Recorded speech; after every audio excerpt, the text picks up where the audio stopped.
What if, every time you fell asleep, you actually went somewhere? Not imagined, not random brain noise, a real place, with real ground under your feet. Tonight, you dream about a forest, huge twisted trees, a river that flows uphill. You wake up. Normal morning. You forget most of it. But the next night, you're back. Same forest, same river.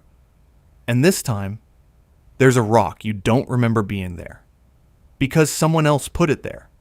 This is the world where your dreams are real places, and you're not the only one visiting. At first, nobody believes it. You tell your friend about the forest, the river that flows uphill. They laugh, but then your friend falls asleep that night and finds the exact same forest, the exact same river. They find your footprints in the dirt. The news breaks within weeks. Scientists confirm it. When you dream, your mind goes somewhere real, a shared space, a second world that exists only when people sleep, and everything changes overnight. The first thing people do is explore. Dream explorers become celebrities. They map out the terrain, name the regions. Turns out the dream world is massive, bigger than Earth, and it shifts, but slowly, like continents drifting. Some areas are stable, the same mountains, the same lakes. People start building there. Others are wild. The terrain changes every night. Gravity flips. The sky turns solid, and the ground turns to clouds. Those zones, people learn to avoid. But here's where it gets strange. You can build things in the dream world. Stack rocks, carve into trees, and they stay. But you can't bring anything back. You also can't bring anything in.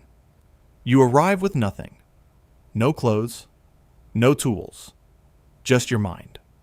So people start learning skills that only matter in dreams. Dream engineering, dream architecture, building with your hands, and whatever the dream world gives you. A new economy forms. But it's weird. You can't trade physical goods, so people trade space. Dream real estate. The best spots, stable ground, nice views, close to popular zones, become insanely valuable. But how do you pay for dreamland? When you can't bring money in? Favors, alliances, protection. The dream world runs on social currency. And that means the most powerful people in the dream world aren't the richest people in the waking world. They're the ones who sleep the most. Suddenly, sleep isn't rest. It's a second life. And some people start choosing it over the first one. Dream addiction becomes the biggest crisis of the decade. People stop showing up to work. They stop eating properly. They just want to sleep. Because in the dream world, there's somebody. They've built something. They have friends who only exist when everyone's asleep. Governments try to regulate sleep. Curfews, but in reverse. You're not allowed to sleep more than 8 hours. Sleep clinics become the new prisons. But here's the part that really breaks people. Nightmares. If dreams are real places, then nightmares are real threats. That monster chasing you? It's there. It's actually there. And other dreamers can see it too. Some people start having the same nightmares. Shared fears creating shared monsters. Dream soldiers become a real profession. People who train themselves to fight in their sleep. Lucid dreamers. The people who know they're dreaming and can control it.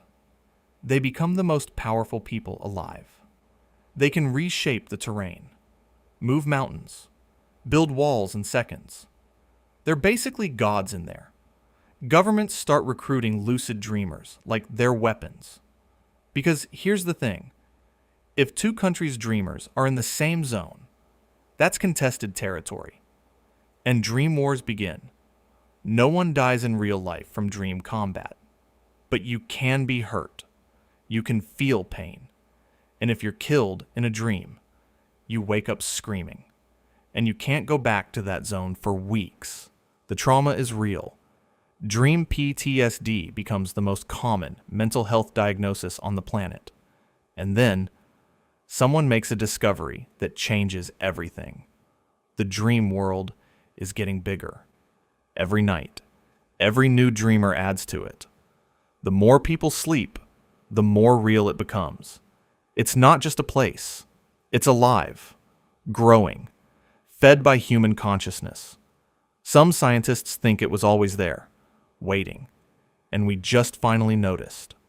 Others think we created it, that the dream world is what happens when 8 billion minds sleep at the same time, a shared hallucination that became too detailed to not be real. Either way, it raises a question nobody's ready for. If the dream world is real, how do you know the waking world isn't someone else's dream? What if right now, you're in the real world, but someone in another layer is dreaming you? People start questioning everything. Philosophers call it the dream collapse problem. If both worlds are equally real, neither world is special. Depression spikes. Because some people decide the dream world is better, and they stop caring about this one. But others find something beautiful in it. They build in both worlds. They love in both worlds. They accept that reality isn't one thing, it's layers. The dream world doesn't replace life, it doubles it. But only if you don't let one world swallow the other.